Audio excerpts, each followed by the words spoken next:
morning. My name is Rishika. Today I will tell you about penguins.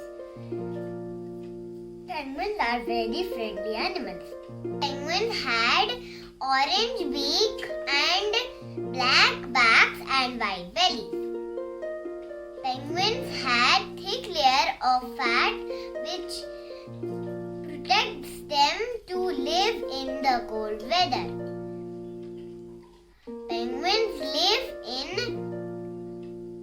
southern hemisphere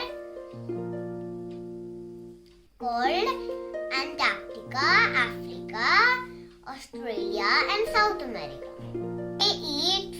They are hunters. They eat fish, crabs and other water animals.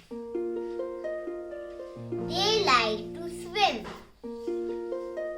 They can't fly, but still they are birds. They like to swim and they are very good swimmers. Types of penguins like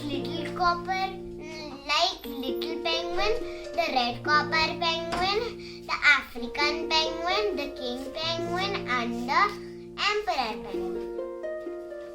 The life cycle of penguin. The female penguin gives the egg.